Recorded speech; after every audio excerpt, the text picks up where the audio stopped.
وہ کہتا ہے میں لڑکی ہی نہیں ہوں، مجھ میں لڑکیوں جیسی کوئی بات نہیں ہے، مجھے چھو کر اسے کرنٹ نہیں لگتا، اسے کچھ نہیں ہوتا۔ کہتا ہے تم لڑکی ہو ہی نہیں، مجھے تمہارے لڑکی ہونے پہ شک ہے، ورنہ لڑکی کو ہاتھ لگاؤ تو مرد کو پتہ چل جاتا ہے۔ میں نے روتے ہوئے نازو کو بتایا تھا، وہ ہنسنے لگی۔ میں نے کہا ہنس کیوں رہی ہو؟ اس نے میرے عورت ہونے کی ہی نفی کر دی۔ وہ کہنے لگی اپنا حلیہ دیکھا ہے تم نے، لڑکی کم اور لڑکا زیادہ لگتی ہو۔ اس نے مجھے ہاتھ پکڑ کر آئینے کے سامنے کھڑا کر دیا۔ میں مہروز کی شرٹ میں ملبوس تھی، نیچے سے اپنا ٹراؤزر پہن رکھا تھا، بالوں کی اونچی سی پونی بنائی تھی۔ بال میرے زیادہ لمبے نہیں تھے، میک اپ تو مجھے ویسے ہی کرنا نہیں آتا تھا، کبھی کیا ہی نہیں تھا۔ نازو کہنے لگی تمہیں میں بتاتی ہوں کہ تم ایسا کیا کرو کہ مہروز تمہیں دیکھتے ہی پاگل ہو جائے، تمہارا دیوانہ بن جائے۔ مجھے ہر صورت مہروز کو اپنا گرویدہ بنانا تھا، کیونکہ وہ میری آزاد زندگی کی چابی تھا۔ اس لیے میں نے ایک رات میرا مہروز سے نکاح اس وقت کر دیا گیا تھا جب ہم دونوں ہی چھوٹے تھے۔ میری والدہ کا انتقال ہو چکا تھا اور میرے بابا دوسری شادی کرنا چاہتے تھے۔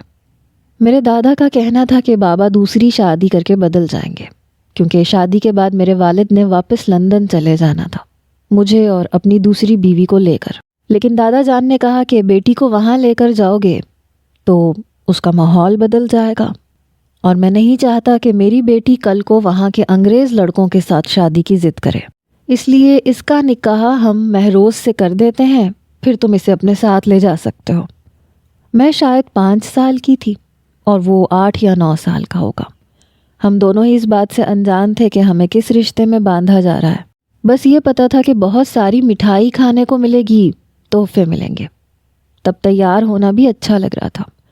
بہرحال خوشی خوشی نکاح ہو گیا، جہاں جہاں دادا ابا نے کہا وہاں وہاں اپنا نام لکھ دیا۔ بابا کا نکاح بعد میں ہوا تھا اور میرا پہلے۔ بہرحال تب تک سب کچھ ٹھیک ٹھاک تھا۔ بابا کی شادی کے 1 ہفتے کے بعد ہم لوگ لندن چلے گئے۔ میں بہت روئی، مجھے دادا ابا کی یاد آتی تھی، مہروز کی بھی یاد آتی تھی، خاص طور پر اس کے کھلونے، کیونکہ میں اس کے ساتھ کھیلا کرتی تھی۔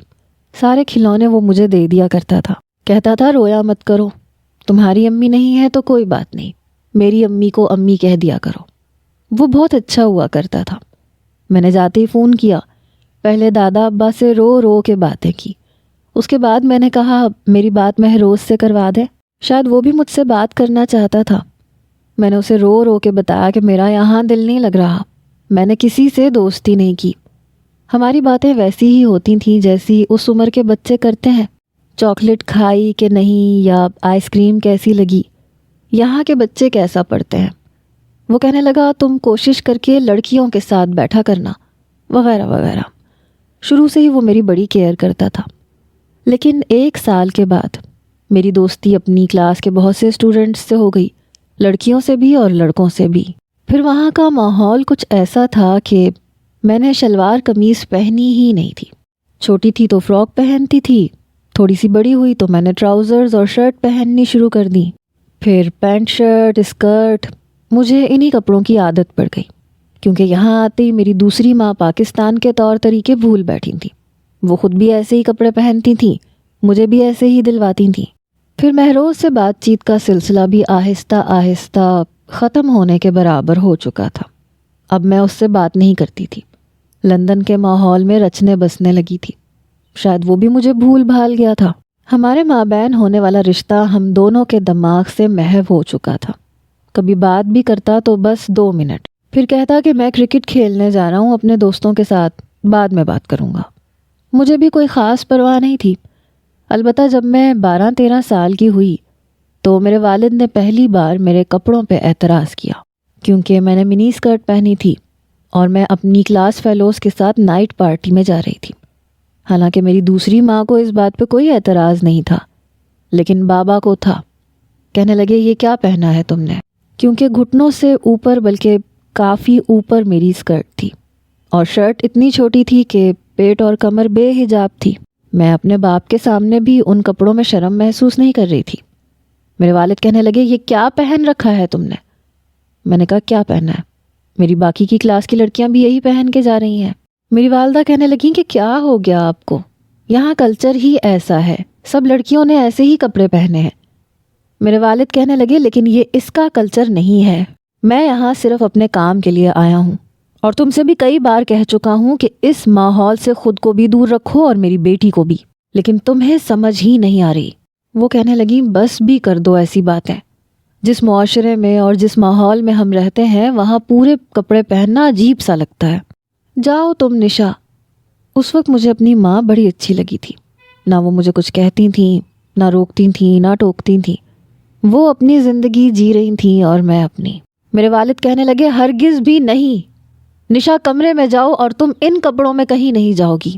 میرے والد نے میرا بازو پکڑا اور زور سے دبایا اور مجھے کمرے میں بیڈ پہ جا کے پھینکا، پھر باہر نکل کے دروازہ بند کر دیا۔ مجھے بڑا غصہ آیا، لیکن اس وقت میں یہ نہیں جانتی تھی کہ قانون کے تحت میں اپنے باپ کو جیل بھی کروا سکتی ہوں، وہ میرے ساتھ کوئی بھی زبردستی نہیں کر سکتے۔ میں روتی رہی، میری دوستوں کے بھی فون آتے رہے کہ پارٹی میں آؤ، لیکن میں نہیں جا سکی۔ جہاں میری دوستی لڑکیوں سے تھی وہیں لڑکوں سے بھی ہو گئی۔ وہیں ایک انگریز لڑکا تھا جس کا نام راکی تھا، میری اس سے کافی اچھی دوستی ہو گئی۔ پہلی بار اسی نے مجھے ہاف ڈے میں چھپ کر اسکول سے بھگایا تھا، پھر مجھے سائیکل چلانی سکھائی۔ میں بہت خوش تھی کیونکہ مجھے سائیکل چلانی نہیں آتی تھی۔ اب اکثر ایسے ہونے لگا، راکی مجھے اسکول کے پچھلے دروازے سے بھاگنے میں مدد کرتا اور پھر ہم کبھی کہیں نکل جاتے تو کبھی کہیں۔ ایک بار پرنسپل نے میری شکایت میرے والد سے لگا دی کہ راکی ایک آوارہ لڑکا ہے اور اسکول سے اکثر چھپ کے بھاگ جاتا ہے، اور آپ کی بیٹی بھی یہی حرکتیں کر رہی ہے، اس کے ٹیسٹ بھی اچھے نہیں ہو رہے ہیں۔ میرے والد نے جب یہ سنا تو مجھے گھر لاتے ہی راکی کے بارے میں پوچھنے لگے۔ میں نے کہا وہ میرا دوست ہے۔ میرا یہ کہنا تھا کہ ایک زوردار تھپڑ میرے منہ پہ پڑا۔ میرے والد کہنے لگے تم حد سے بڑھتی جا رہی ہو، اسکول سے بھاگنا کیسے سیکھ لیا تم نے؟ میں رونے لگی۔ میری ماں نے ہی میرے باپ کا ہاتھ روکا تھا، ورنہ وہ تو شاید مجھے اور بھی مارتے، مگر میں بہت ڈر گئی تھی۔ میری سوتیلی ماں میرے والد سے کہنے لگی آپ فکر نہ کریں، میں اسے سمجھاتی ہوں، وہ دوبارہ ایسی غلطی نہیں کرے گی۔ میرے والد چلے گئے، کہنے لگے اسے اچھے طریقے سے سمجھا دو ورنہ میں اسے چھوڑوں گا نہیں۔ میرے والد یہ کہہ کے جا چکے تھے۔ میری سوتیلی ماں نے مجھے ساتھ لگایا، میرے آنسو صاف کیے۔ اس وقت وہ مجھے سب سے بڑی میری ہمدرد لگ رہی تھی۔ کہنے لگی کون ہے یہ راکی؟ میں نے کہا میرا دوست ہے، مجھے اچھا لگتا ہے، اس نے مجھے سائیکل چلانا سکھایا ہے۔ کہنے لگی کیا تم اسے پسند کرتی ہو؟ میں اس وقت نہیں جانتی تھی کہ پسند کرنا کیا ہوتا ہے۔ میں نے کہا بس اچھا لگتا ہے کیونکہ اس نے مجھے سائیکل سکھائی ہے۔ کہنے لگی تم فکر مت کرو، تم اس کے ساتھ دوستی کرو، اچھے دوست تو قسمت سے ملتے ہیں، لیکن بابا کو خبر مت ہونے دیا کرو۔ مجھے اس وقت ایک ایسے شخص کی ضرورت تھی جو مجھے ٹھیک سے سمجھاتا کہ میرے لیے کیا ٹھیک ہے اور کیا غلط ہے۔ جب میری ماں نے ہی مجھے کہا کہ تم اس لڑکے سے دوستی رکھ سکتی ہو تو مجھے لگا میں ٹھیک کر رہی ہوں۔ میری ماں نے ہی مجھے پہلی بار بتایا تھا کہ لندن میں اگر میرا باپ مجھ پہ ہاتھ اٹھائے تو میں اس پہ کیس بھی کر سکتی ہوں۔ مجھے اپنی مرضی کی زندگی جینے کا پورا حق حاصل ہے۔ یہ سن کر میرے اندر میرے والد کے لیے بغاوت کے جذبات بڑھنے لگے۔ مجھے اپنے والد اچھے نہیں لگتے تھے۔ میں نے راکی سے دوستی نہیں چھوڑی، البتہ اسکول سے بھاگنا چھوڑ دیا۔ وقت گزرنے کے ساتھ ساتھ میری راکی سے دوستی بھی بڑھنے لگی۔ اسکول سے کالج تک ہم ساتھ ہی پڑھے تھے۔ میرا یہ حال تھا کہ مجھے نماز بھی ٹھیک سے نہیں آتی تھی، بس یہ پتا تھا کہ میں مسلم ہوں۔ ایک بار راکی مجھے اپنے ساتھ چرچ میں لے گیا، کہنے لگا ہم لوگ یہاں شادی کریں گے، شادی کا طریقہ بتانے لگا۔ اس کے علاوہ میں نے کسی اور لڑکے سے دوستی نہیں کی تھی۔ میں نے بھی حامی بھر لی۔ اس نے وہیں چرچ میں مجھے انگوٹھی پہنائی۔ جب میں گھر آئی تو بڑی خوشی خوشی میں نے یہ بات اپنی ماں کو بتائی۔ میں نہیں جانتی تھی کہ میرے والد پیچھے کھڑے ہیں اور یہ سن رہے ہیں۔ میرے والد کہنے لگے یہ کیا بکواس کر رہی ہو؟ میں نے کہا میں اس کے ساتھ چرچ پہ جا کے شادی کروں گی اور آپ مجھے روک نہیں سکتے کیونکہ مجھے آزادی سے زندگی گزارنے کا حق حاصل ہے۔ اگر آپ نے مجھ پہ ہاتھ اٹھانے کی کوشش کی تو میں پولیس میں کمپلین کر دوں گی۔ میری یہ بات سن کے میرے والد کے ہوش اڑے تھے۔ کہنے لگے تم راکی سے شادی کرنا چاہتی ہو؟ میں نے کہا ہاں چاہتی ہوں۔ وہ کہنے لگے ٹھیک ہے، میں تمہاری شادی اس سے ایک شرط پہ کروا دیتا ہوں۔ میں نے کہا وہ کیا؟ میں بے حد خوش ہوئی۔ کہنے لگے کہ تمہیں دادا کے پاس پاکستان جانا ہوگا۔ میں نے کہا وہ کیوں؟ میں پاکستان کیوں جانے لگی؟ میرے والد کہنے لگے کیونکہ تمہارا نکاح تمہارے تایا زاد مہروز سے ہو چکا ہے، تم اس سے جب تک ڈیورس نہیں لوگی تم دوسری شادی نہیں کر سکتی، اور یہ تبھی ممکن ہے جب تم پاکستان جاؤ گی۔ میں نے کہا ٹھیک ہے، میں چلی جاتی ہوں۔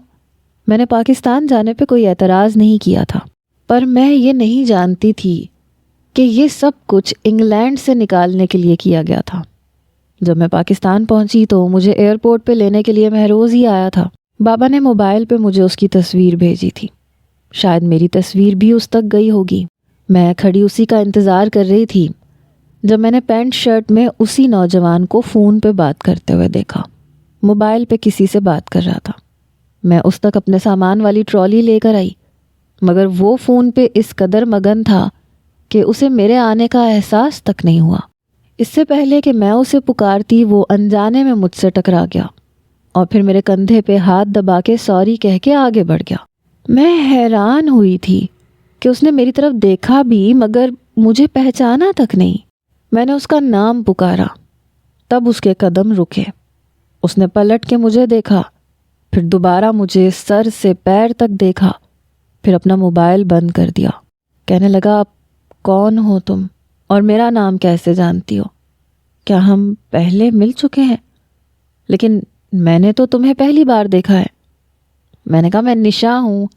وہ اچنبھے میں آیا، کہنے لگا تم لڑکی ہو؟ سوری، میں سمجھا تم لڑکا ہو۔ اینی ہاؤ چلو، گاڑی پارکنگ ایریا میں ہے۔ بڑی بے نیازی سے وہ آگے بڑھ گیا۔ میں نے کہا او مسٹر، یہ سامان تم لے کر جاؤ گے؟ کہنے لگا مجھے اس قسم کے کام کی عادت نہیں ہے، سامان تمہارا ہے، تم لے کر آؤ۔ میں ڈگی کھول دیتا ہوں، سامان ڈگی میں رکھ دینا۔ جب تمہیں لڑکا بننے کا اتنا ہی شوق ہے تو تم کام بھی لڑکوں والے کرو۔ شاید میرے پینٹ شرٹ پہننے پہ وہ مجھے یوں کہہ رہا تھا۔ بہرحال میں اپنی ٹرالی گاڑی تک لے کر آئی، سامان بھی اٹھا کے ڈگی میں رکھ دیا۔ وہ ڈرائیونگ سیٹ پہ بیٹھ چکا تھا، میں بھی فرنٹ سیٹ پہ بیٹھ گئی۔ گاڑی ہماری حویلی کے سامنے ہارن بجا رہی تھی۔ چوکیدار نے دروازہ کھولا۔ جیسے ہی گاڑی اندر کھڑی ہوئی، دادا جان لاؤنج کے دروازے پہ ہی کھڑے تھے۔ میں گاڑی سے اتر کے دادا جان کے ساتھ لگ گئی۔ وہ میرا ماتھا چومنے لگے۔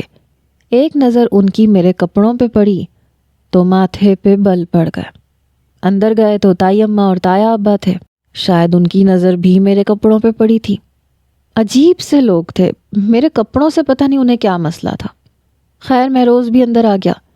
میں نہا دھو کے فریش ہو کے جب باہر آئی تو کھانا تیار تھا۔ مجھے زیادہ ڈیپ گلے پہننے کی عادت تھی، مجھ سے چھوٹے سے کپڑے نہیں پہنے جاتے تھے، کھلے کپڑے پہننے کی عادت تھی۔ میری شرٹس زیادہ تر سلیو لیس ہوتی تھیں۔ ابھی بھی میں نے ایسی ہی شرٹ پہنی ہوئی تھی، ساتھ میں ٹائٹ سی پینٹ پہن رکھی تھی، بالوں کی اونچی سی پونی بنا رکھی تھی۔ کھانے کے دوران میرے دادا جی نے کہا بیٹا یہ کیا لباس پہن رکھا ہے تم نے؟ میں نے سوچا چلو جی، میرے باپ سے بھی بڑھ کے ان کا باپ ہے۔ میں وہاں سے اپنے باپ کو جھیل کر آئی تھی اور یہاں دادا اور تایا کی نظریں بھی کچھ ایسی ہی تھیں۔ تائی اماں کے ماتھے پہ بھی بل پڑے ہوئے تھے۔ البتہ مہروز اپنے کھانے میں مصروف تھا۔ آئندہ سے یہ کپڑے مت پہننا، میرے دادا جان نے سب سے پہلا اعتراض کیا تھا۔ تائی اماں کہنے لگی بچے کو کیا سمجھ، سارا قصور اس فیروزہ کا ہے، خود بھی وہاں کے ماحول میں ڈھل گئی، بچی کو بھی اچھا برا سمجھایا ہی نہیں۔ دادا جان کہنے لگے اسی لیے تو اس کو یہاں بلایا ہے، یہاں رہے گی، تمہاری تربیت پائے گی تو ٹھیک ہو جائے گی۔ یہ سن کر میری بھوک مری۔ میں نے کہا دادا جی میں بس چند دن کے لیے یہاں آئی ہوں۔ دادا جان کہنے لگے بیٹا تم چپ رہو، جب بڑے بات کر رہے ہوتے ہیں نا، ہمارے ہاں جب بڑے بات کریں تو چھوٹوں کو بولنے کی اجازت نہیں ہوتی۔ اب مہروز کو دیکھ لو، ایک لفظ بھی اس نے نہیں کہا۔ پتہ نہیں کیوں لیکن مجھے دادا جان کا یوں ٹوکنا بہت برا لگا تھا۔ میں فوراً سے اٹھ کے اپنے کمرے میں چلی گئی۔ مہروز کی ایک کزن بھی یہیں رہتی تھی، جس کا نام یوں تو نازلین تھا لیکن سب اسے نازو کہتے تھے۔ وہ بھی یونیورسٹی میں داخلہ لینا چاہ رہی تھی۔ دادا جان کہنے لگے کہ ایسے کرو، نشا تم بھی نازو کے ساتھ یونیورسٹی میں داخلہ لے لو۔ مجھے آئے ہوئے ابھی تیسرا دن تھا۔ نازو اچھی لگی تھی، وہ کپڑے پورے پہنتی تھی، ہر وقت سر پہ دوپٹہ لیے رکھتی تھی، اور اس کے پورے کپڑے دیکھ کے مجھے کچھ ہونے لگتا تھا۔ اتنی سختی تھی، بیچاری اپنی مرضی سے سانس بھی نہیں لے سکتی تھی۔ میں نے کہا دادا جان، میں یہاں رہنے کے لیے نہیں آئی، مجھے داخلہ لینا ہوگا تو میں لندن کی یونیورسٹی میں لے لوں گی، میں یہاں پہ ضروری کام سے آئی ہوں، شاید آپ کو بابا نے وہ کام بتا دیا ہوگا۔ دادا جان کہنے لگے کون سا کام؟ اس وقت ہم سبھی ناشتہ کر رہے تھے۔ میں نے کہا مجھے بچپن کا رشتہ قبول نہیں ہے جو آپ لوگوں نے کیا تھا۔ سب سے پہلی نظر مہروز کی مجھ پہ اٹھی، لیکن بولا کچھ نہیں۔ دادا جان کہنے لگے کیا مطلب ہے تمہارا؟ میں نے کہا میں ڈیورس لینے کے لیے آئی ہوں، مجھے لندن میں ایک لڑکے سے محبت ہو گئی ہے، میں اسی سے شادی کروں گی۔ میں جس ماحول سے آئی تھی ایسی باتیں اپنے بڑوں سے کرنا معیوب نہیں سمجھا جاتا تھا۔ دادا جان کو بہت غصہ آیا، کہنے لگے یہ کیا بات کی ہے تم نے؟ تمہارا دماغ تو درست ہے۔ اجمل شاید صحیح کہہ رہا تھا کہ تمہارا دماغ لندن کی کھلی فضا نے بہت زیادہ خراب کر دیا ہے۔ دیکھو بیٹا، ہمارے ہاں نکاح ہوتا ہے، طلاق نہیں ہوتی۔ میں نے کہا اور بچپن میں نکاح کا میرے نزدیک کوئی معنی اور کوئی مقصد نہیں ہے، مجھے تو پتہ تک نہیں تھا کہ نکاح ہوتا کیا ہے۔ وہ کہنے لگے کہ تمہیں تو یہ بھی نہیں پتا کہ بڑوں کے سامنے کس طرح کے کپڑے پہن کے اور کس طرح سے بات کرنی چاہیے، کچھ بھی نہیں پتا۔ کہنے لگے تمہاری ماں بہت اچھی تھی، تمیز والی، تہذیب والی، لیکن بیچاری کم عمر تھی۔ جس کو افضل نے بعد میں پسند کیا اس نے تو تمہارا بیڑا غرق کر کے رکھ دیا۔ ایک تو کل سے یہ کپڑے پہن کے میرے سامنے تو بالکل بھی مت آنا، اور دوسری بات آج کے بعد طلاق کا نام بھی مت لینا۔ دادا جان کے حتمی فیصلے کو سن کر مجھے بے حد غصہ آیا تھا۔ میں نے کہا میری زندگی کا فیصلہ کرنے والے آپ لوگ کون ہوتے ہیں؟ مجھے کیا پہننا ہے، کس کے ساتھ رہنا ہے، اس کا فیصلہ میں خود کر سکتی ہوں، اور آپ سے بہتر کر سکتی ہوں۔ اپنی زبان کو لگام دے کر بات کرو۔ دادا جان مجھ پہ دھاڑے تھے، میں بری طرح سے گھبرا گئی تھی۔ میں جتنا تمہارا لحاظ کر رہا ہوں تم اتنی ہی بدتمیزی کر رہی ہو، آج کے بعد میں بحث نہ سنوں۔ میری آنکھوں سے ٹپ ٹپ آنسو بہنے لگے۔ دادا جان کے سامنے کسی نے کچھ نہیں کہا، حالانکہ سب وہیں بیٹھے تھے۔ میں نے کہا مجھے لندن واپس جانا ہے۔ دادا جان کہنے لگے کہیں نہیں جاؤ گی تم، اور اگر جانا بھی ہے تو تم رخصتی کے بعد مہروز کے ساتھ جاؤ گی۔ میں اپنے کمرے میں آ گئی، رونے لگی۔ میں نے رات کا کھانا تک نہیں کھایا۔ نازو میرے کمرے میں آئی، کہنے لگی تمہیں دادا جان سے یوں زبان نہیں چلانی چاہیے تھی۔ میں نے کہا دیکھو میرا دماغ پہلے ہی بہت خراب ہے، بابا جان نے مجھے جان بوجھ کے یہاں بھیجا ہے، مجھے نہیں کرنی مہروز سے شادی، مجھے راکی پسند ہے اور میں اسی سے شادی کروں گی۔ شادی تمہاری ہو چکی ہے، صرف رخصتی باقی ہے، اور میں تمہیں قصوروار نہیں سمجھتی، کیونکہ تم نے ماحول ہی ایسا دیکھا ہے۔ راکی نام سن کے تو لگتا ہے کہ مسلم نہیں ہوگا وہ۔ میں نے کہا وہ کرسچن ہے۔ نازو کی آنکھیں پھیلی، حیرت سے مجھے دیکھنے لگی، کہنے لگی تم کسی غیر مسلم سے شادی کیسے کر سکتی ہو؟ دیکھو جس راہ پہ تم چلنا چاہتی ہو وہ سراسر غلط ہے، اور اتنا بڑا غلط قدم کوئی بھی اٹھانے نہیں دے گا، اسی لیے تمہیں یہاں بھیجا ہے۔ تم مہروز بھائی کے بغیر کبھی بھی لندن نہیں جا سکتی، بلکہ کہیں بھی نہیں جا سکتی۔ میں نے کہا یقیناً مجھے لندن جانے کے لیے اس مہروز سے رخصتی کرنی پڑے گی۔ وہ کہنے لگی ہاں، اور اپنے آپ کو بدلنا بھی پڑے گا۔ میں نے کہا میں اپنے آپ کو بدلوں گی تو بالکل بھی نہیں۔ رہ گئی بات رخصتی کی تو ٹھیک ہے، کر لیتی ہوں، بلکہ میں اسی سے بات کرتی ہوں، وہ میری بات زیادہ اچھے طریقے سے سمجھ سکتا ہے، کیونکہ وہ دادا جان کی طرح جاہل نہیں ہے، پڑھا لکھا ہے، اور اتنی تو اسے بھی سمجھ ہوگی کہ زبردستی کوئی رشتہ نہیں نبھایا جاتا۔ کہنے لگی تمہارا دماغ ٹھیک ہے؟ تم کیا کہہ رہی ہو؟ تم دادا جان کے لیے کیا کہہ رہی ہو؟ تمہیں اندازہ ہے؟ اور تم نے کیا سمجھ رکھا ہے مہروز کو؟ میرا مشورہ ہے کہ تم اس سے بات مت کرو۔ میں نے کہا کیوں نہ کروں؟ مجھے بات کرنی ہے، مجھے یہاں نہیں رہنا، میں یہاں رہنے کے لیے آئی ہی نہیں ہوں۔ بہرحال نازو کے منع کرنے کے باوجود میں مہروز کے کمرے میں چلی گئی، دروازے پہ دستک دی، کہنے لگا کون ہے؟ میں نے کہا میں نشا۔ کہنے لگا آ سکتی ہو اندر، دروازہ کھلا ہے، لاک نہیں ہے۔ میں اندر گئی تو وہ اپنے موبائل پہ مصروف تھا۔ کہنے لگا خیریت؟ میں نے کہا مجھے تم سے بات کرنی ہے۔ کہنے لگا ہاں میں سن رہا ہوں، بولو۔ میں نے کہا ایسے کرو تم مجھ سے رخصتی کر لو۔ میری بات پہ اس نے موبائل ایک طرف رکھا، مجھے سر سے پیر تک دیکھا۔ کہنے لگا تم سے؟ میں نے کہا اور کیا؟ دیکھو مجھے ہر حال میں لندن واپس جانا ہے، اگر اس کی خاطر مجھے تم سے رخصتی کرنی پڑی تو مجھے کوئی اعتراض نہیں ہے۔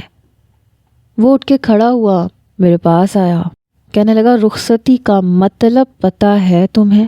پھر کہنے لگا پتہ تو ہوگا، بلکہ ضرورت سے زیادہ ہی پتہ ہوگا، لیکن بات یہ ہے کہ رخصتی انسان ایک لڑکی سے کرتا ہے۔ میں نے اسے حیرت سے دیکھا۔ میں نے کہا تو کیا میں تمہیں لڑکا نظر آ رہی ہوں؟ وہ طنزیہ مسکرایا، کہنے لگا تو اور کیا، کس اینگل سے تم لڑکی لگتی ہو؟ کبھی خود کو آئینے میں دیکھا ہے؟ لڑکی ایسی ہوتی ہے کیا؟ اس نے میرا ہاتھ پکڑا، کہنے لگا دیکھو تمہیں پکڑ کے مجھے کچھ بھی فیل نہیں ہو رہا، ایسے لگ رہا ہے جیسے کسی لڑکے کا ہاتھ پکڑا ہے۔ مطلب ہمارے اندر کچھ ہے ہی نہیں، کچھ ایسا نہیں ہے کہ تمہیں دیکھ کر میرے اندر رخصتی کی کوئی خواہش ابھرے یا مجھے تمہیں چھو کے کچھ الگ سا فیل ہو، کیونکہ تم میں ایسا کچھ بھی نہیں ہے جو لڑکیوں میں ہوتا ہے۔ وہ مجھے بڑے غور سے دیکھ کے بولا تھا، اتنا غور سے کہ میں کچھ گھبرا گئی تھی۔ کہنے لگا پہلے ثابت کرو کہ تم لڑکی ہو، پھر میں سوچوں گا کہ مجھے رخصتی کرنی ہے یا نہیں کرنی۔ باقی رہ گئی تمہارے لندن جانے کی بات، تو وہ تبھی ممکن ہے جب رخصتی ہوگی، اور رخصتی تب ہوگی جب میں چاہوں گا، اور میرا ایسا ابھی کوئی ارادہ ہے نہیں۔ مجھے تم میں کوئی خاص دلچسپی بھی نہیں ہے، کیونکہ دلچسپی لائق تمہارے پاس کچھ ہے ہی نہیں۔ اس نے کھڑے کھڑے میری تذلیل کر کے رکھ دی تھی، پتہ نہیں خود کو سمجھتا کیا تھا۔ چلو جاؤ شاباش، واپس جانے کا کوئی اور آئیڈیا سوچو۔ جب میں اپنے کمرے میں آئی تو نازو بیٹھی ہوئی تھی۔ میں نے کہا پتہ نہیں اپنے آپ کو سمجھتا کیا ہے۔ کہنے لگی کیا ہوا؟ میں نے کہا وہ کہتا ہے میں لڑکی نہیں ہوں، مجھ میں لڑکیوں جیسی کوئی بات نہیں ہے، مجھے چھو کر اسے کرنٹ نہیں لگتا، اسے کچھ نہیں ہوتا۔ کہتا ہے تم لڑکی ہو ہی نہیں، مجھے تمہاری لڑکی ہونے پہ شک ہے، ورنہ لڑکی کو ہاتھ لگاؤ تو مرد کو پتہ چل جاتا ہے۔ میں نے روتے ہوئے نازو کو بتایا تھا۔ وہ ہنسنے لگی۔ میں نے کہا ہنس کیوں رہی ہو؟ اس نے میرے عورت ہونے کی ہی نفی کر دی۔ وہ کہنے لگی حلیہ دیکھا ہے تم نے اپنا، لڑکی کم اور لڑکا زیادہ لگتی ہو۔ اس نے مجھے ہاتھ سے پکڑ کے آئینے کے سامنے کھڑا کر دیا۔ میں مہروز کی شرٹ میں ملبوس تھی، نیچے سے اپنا ٹراؤزر پہن رکھا تھا، بالوں کی اونچی سی پونی بنائے۔ بال میرے زیادہ لمبے نہیں تھے، میک اپ تو مجھے ویسے بھی کرنا نہیں آتا تھا، کبھی کیا ہی نہیں تھا۔ نازو کہنے لگی تمہیں میں بتاتی ہوں کہ تم ایسا کیا کرو کہ مہروز تمہیں دیکھتے ہی پاگل ہو جائے، تمہارا دیوانہ ہو جائے۔ مجھے ہر صورت مہروز کو اپنا گرویدہ بنانا تھا، کیونکہ وہ میری آزاد زندگی کی چابی تھا۔ بہرحال مجھے اس بات کی تسلی ہو چکی تھی کہ میں مہروز کو پسند نہیں ہوں، اور وہ بھی میرے ساتھ زندگی گزارنا نہیں چاہتا، اس لیے مجھے چھوڑ دے گا اور بڑی آسانی سے چھوڑ دے گا۔ سارا مسئلہ یہ تھا کہ مجھے اس کے ساتھ رخصتی کروانی تھی اور پھر لندن جانا تھا، اور پھر میں بڑے آرام سے آزادی حاصل کر سکتی تھی، چاہے مہروز کی مرضی ہوتی یا نہ بھی ہوتی۔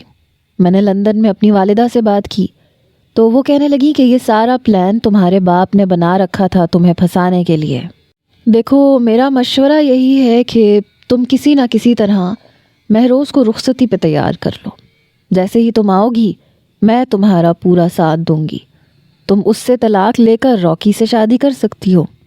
میں مطمئن ہو گئی تھی، اب مجھے ہر حال میں مہروز سے رخصتی کروانی تھی تاکہ میں آزاد زندگی گزار سکتی۔ اس لیے اگلے روز بڑی مشکل سے میں نے نازو کا ہی ایک جوڑا پہنا، جسے پہن کے میرا دم گھٹ رہا تھا، کیونکہ مجھے عادت نہیں تھی ایسے کپڑے پہننے کی، لیکن پھر بھی میں نے پہن لیے تھے۔ میں سوچ چکی تھی کہ سب کے سامنے اپنے آپ کو بدلنے کا ناٹک کروں گی، جب سب کو تسلی ہو جائے گی، میری رخصتی ہو جائے گی، تو میں لندن چلی جاؤں گی اور وہاں جا کے میں مہروز کو چھوڑ دوں گی۔ مجھے شلوار قمیض میں دیکھ کے میرے دادا کے ماتھے کے بل درست ہوئے. کہنے لگے آج تو بہت اچھی لگ رہی ہو. میں نے کہا آپ لوگ شاید ٹھیک کہتے ہیں, مجھے اپنے آپ کو بدلنا چاہیے. یہ سن کے وہ بہت خوش ہوئے, میرے سر پہ ہاتھ رکھا. کہنے لگے مجھے پتا تھا میری بیٹی بہت اچھی ہے. کہنے لگے نازو کا داخلہ ہونے والا ہے, تم بھی یونیورسٹی میں داخلہ لے لو. میں لینا تو نہیں چاہتی تھی لیکن فی الحال میری مجبوری تھی. مجھے سب کی نظر میں اچھا بننا تھا. میں نے یہاں کی یونیورسٹی میں داخلہ لے لیا.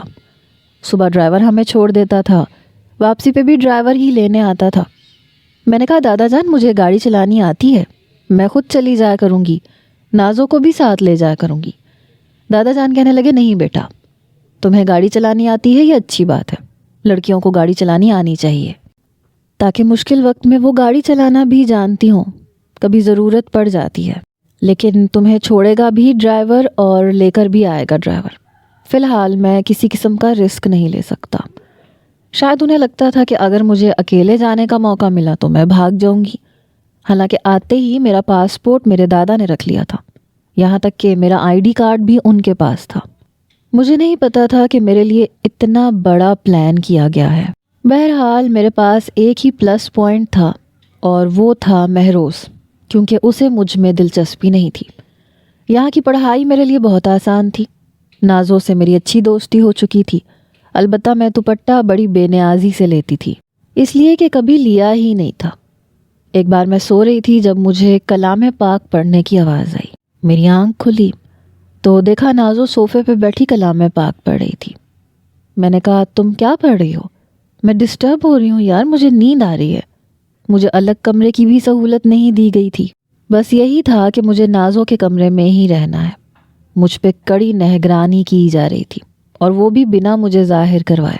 وہ تو میں عقل مند تھی اس لیے سمجھ گئی. کہنے لگی کہ یہ تو کلام پاک ہے, اسے پڑھنے سے سننے سے دل کو سکون ملتا ہے. تمہیں پڑھنا آتا ہے کیا؟ میں نے نفی میں سر ہلایا. کہنے لگی اتنی بڑی ہو گئی ہو تمہیں کلام پاک نہیں پڑھنا آتا؟ میں نے کہا نہیں آتا, مجھے کسی نے نہیں سکھایا. کہنے لگی تو میں سکھا دیتی ہوں. میں نے کہا یار فی الحال تو چپ کر جاؤ یا باہر جا کے پڑھ لو, مجھے سونا ہے. اس نے گہری سانس لی اور باہر چلی گئی. میں پھر سے سو چکی تھی. ایک بار نازو کی طبیعت ٹھیک نہیں تھی. مجھے اکیلا ہی یونیورسٹی جانا پڑا. دل بھی نہیں لگ رہا تھا کیونکہ وہ میرے ساتھ ہوتی تھی, باتیں کرتی رہتی تھی, تو میرا دل بھی لگا رہتا تھا. پورا دن میرا یونیورسٹی میں بور گزرا. جب میں واپسی پہ ڈرائیور کا انتظار کر رہی تھی تو مہروز کی گاڑی میرے سامنے کھڑی ہوئی. کہنے لگا بیٹھو, میں تمہیں گھر چھوڑ دیتا ہوں. میں فرنٹ سیٹ پہ بیٹھ گئی. ابھی بھی وہ بڑی بے نیازی سے گاڑی چلا رہا تھا. میں نے کہا میں کیسی لگ رہی ہوں؟ میں نے جھجکتے ہوئے پوچھا, کیونکہ اس نے ابھی بھی مجھے نظر بھر کر نہیں دیکھا تھا. اس نے ایک نظر ڈال لی. کہنے لگا کیوں, تمہیں کیا ہوا ہے؟ میں نے کہا میں نے شلوار قمیض پہنی ہے. تو کہنے لگا تو اس میں کون سی بڑی بات ہے, سب پہنتی ہیں, اسے پہننے سے تمہارے سینگ تھوڑی نکل آئے ہیں. میں نے کہا میں اب لڑکی لگتی ہوں. میری بات پہ ہنسنے لگا. کہنے لگا اچھا. پتہ نہیں کیوں اس کا انداز تمسخرانہ سا ہوتا تھا, جیسے میرا مذاق اڑا رہا ہو.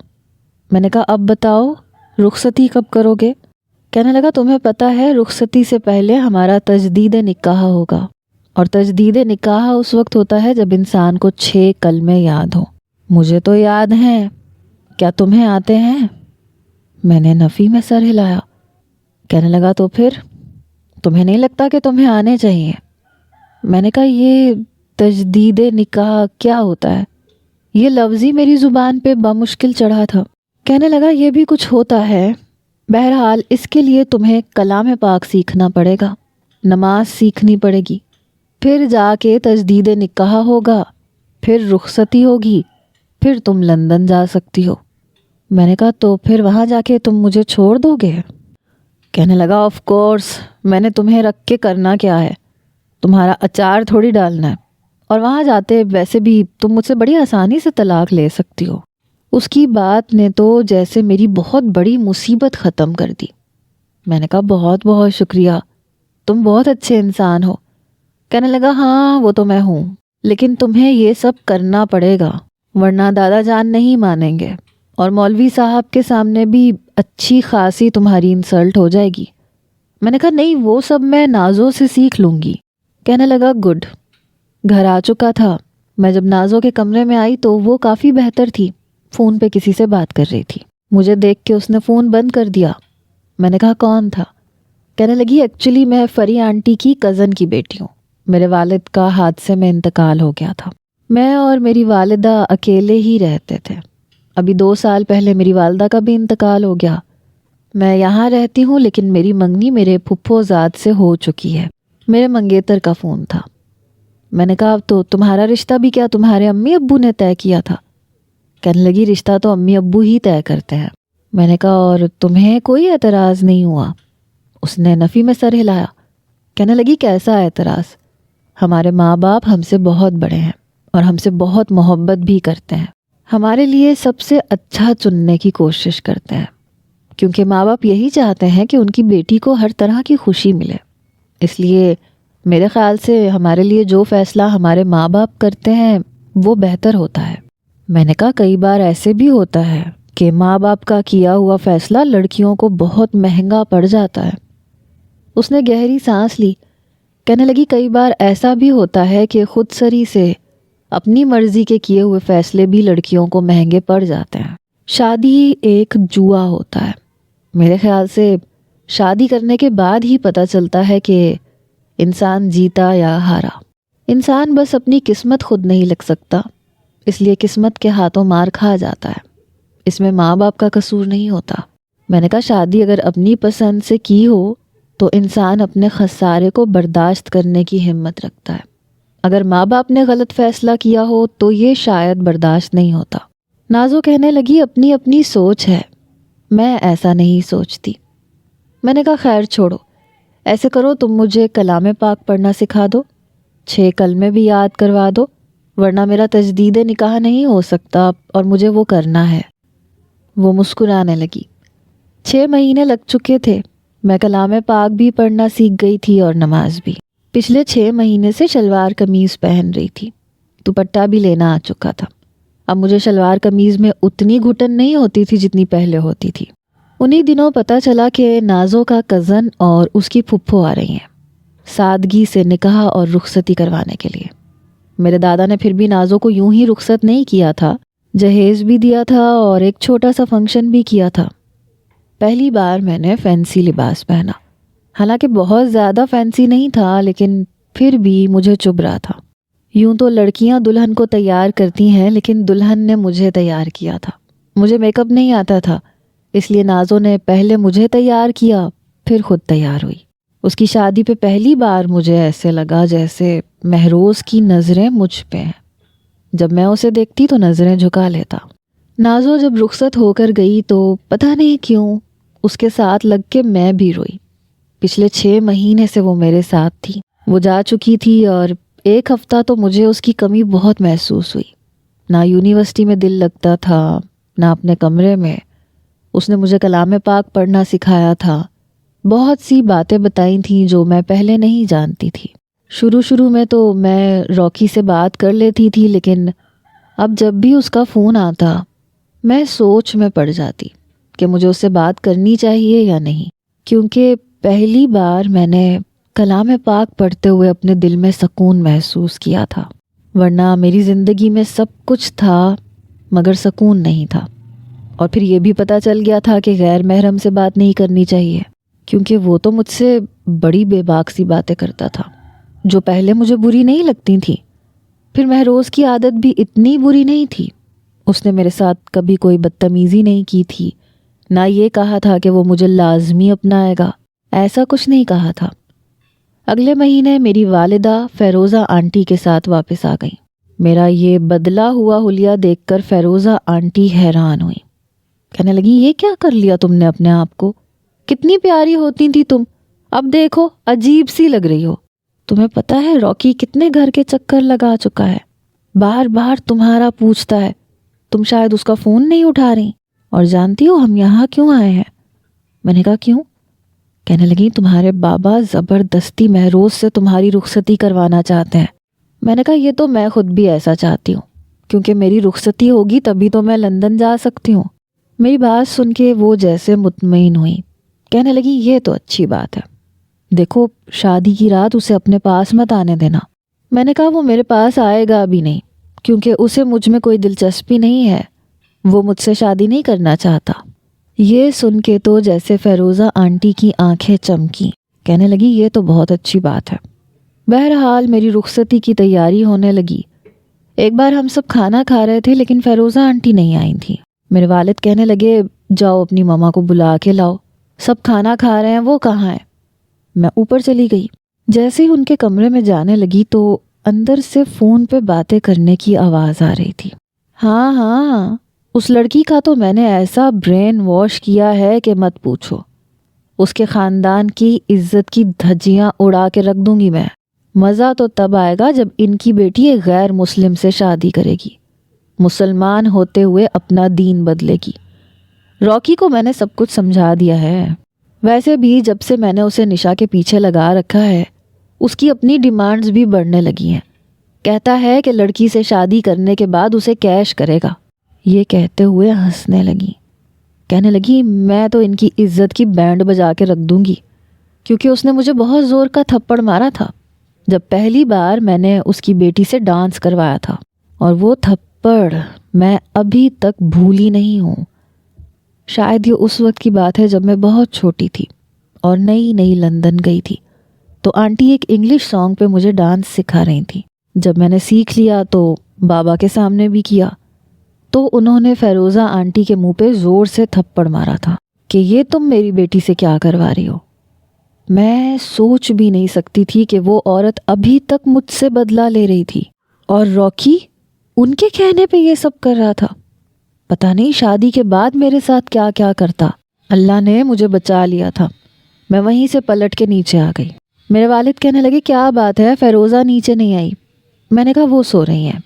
کہنے لگے ایک تو اس عورت نے بڑا پریشان کر رکھا ہے۔ بہرحال میرا نکاح ہوا، رخصتی بھی ہو گئی۔ میں مہروز کے کمرے میں دلہن بنی بیٹھی تھی۔ سمجھ میں نہیں آ رہا تھا کہ اگر اس نے کہا کہ چلو لندن اور میں تمہیں چھوڑ دیتا ہوں تو میں کیا کروں گی، کہاں جاؤں گی؟ مہروز کمرے میں آیا، میرے سامنے آ کے بیٹھ گیا، اپنی جیب سے منہ دکھائی کی انگوٹھی نکالی، اپنا ہاتھ میری طرف بڑھانے لگا۔ میں نے کہا اب اس فارمیلٹی کی ضرورت نہیں ہے۔ کہنے لگا ضرورت تو ہے۔ اس نے میرا ہاتھ پکڑا اور میرے ہاتھ میں انگوٹھی پہنا دی۔ پھر کہنے لگا دیکھو کچھ باتیں میں تمہیں بتانا چاہتا ہوں جن سے تم انجان ہو، اور اس کے بعد بھی تمہیں یہ لگے کہ تمہیں اپنی مرضی کرنی چاہیے تو میں تم پہ کوئی زور زبردستی نہیں کروں گا۔ کہنے لگا جہاں تک میں نے سنا ہے جس لڑکے کو تم پسند کرتی ہو وہ غیر مسلم ہے، اور وہ تم سے شادی اپنے طریقے سے کرے گا تو تم بے دین ہو جاؤ گی۔ کیا ہمارا دین اتنا کمزور ہے کہ ایک لڑکے کی محبت میں اسے چھوڑ دیا جائے، وہ بھی ایک غیر محرم لڑکے کے لیے؟ پھر اس نے گہری سانس لی، کہنے لگا تم اب اتنی چھوٹی نہیں ہو کہ ان باتوں کو سمجھ نہ سکو۔ میرے خیال سے نازو نے دوستی کا پورا پورا حق ادا کیا ہے، تمہیں سب کچھ سمجھایا ہے بڑے پیار سے۔ میں نے کہا اگر میں اسے چھوڑ دوں تو کیا میں اپنی بات ادھوری چھوڑ چکی تھی۔ سمجھ نہیں آ رہا تھا کہ اپنے منہ سے کیسے کہوں کہ میں خود جان چکی ہوں کہ سچ کیا ہے۔ وہ کہنے لگا تم سچ میں اسے دل سے نکالنا چاہتی ہو، میرے ساتھ زندگی گزارنا چاہتی ہو، تو میں کیوں پیچھے ہٹوں گا، کیونکہ مجھے تو تم اچھی لگتی ہو، پہلے بھی لگتی تھی۔ میں نے ماتھے پہ بل ڈالے، میں نے کہا پہلے تو میں تمہیں لڑکی ہی نہیں لگتی تھی۔ تو وہ ہنسنے لگا، کہنے لگا نہیں لڑکی تو تب بھی لگتی تھی، بس میں یہ چاہتا تھا کہ تم خود کو اپنی مرضی سے تبدیل کر لو۔ ہم سب جانتے تھے کیونکہ چچا تمہارے بارے میں ہمیں سب کچھ بتا چکے تھے، اس لیے دادا جان نے تھوڑا سخت رویہ اپنایا، اور ہم سب نے تمہیں پیار سے وہ راستہ دکھایا جو تمہیں بچپن میں ہی دیکھنا چاہیے تھا لیکن کسی نے دکھایا نہیں تھا۔ میں نے کہا ہاں میں سمجھ سکتی ہوں، بس یہ بتاؤ مجھے تانے تو نہیں دو گے کہ میں لڑکی نہیں لگتی؟ وہ میرا ہاتھ پکڑ کے مجھے اپنے قریب کر چکا تھا۔ کہنے لگا نہیں، میں بھلا اپنی بیوی کو تانے کیوں دینے لگا؟ مجھے یہی سب کچھ کرنا ہوتا تو میں شروع سے ہی تم پہ سختی کرتا، لیکن ہمارا دین کبھی بھی ڈنڈے کے زور پہ پھیلا ہی نہیں ہے، یہ محبت سے پھیلا ہے، اور ہمیں محبت کا درس دیا گیا ہے کیونکہ نفرت سے کچھ نہیں ہوتا، غصے سے کچھ نہیں ہوتا، لیکن پیار سے بہت کچھ ہو جاتا ہے۔ پھر مجھ سے کہنے لگا، بتاؤ ہو جاتا ہے نا؟ میں نے اس بات میں سر ہلایا، کیونکہ واقعی سب کی محبت نے اور سب کی نرمی نے مجھے سیدھے راستے پہ چلا دیا تھا، اور میں دل سے قائل ہو چکی تھی۔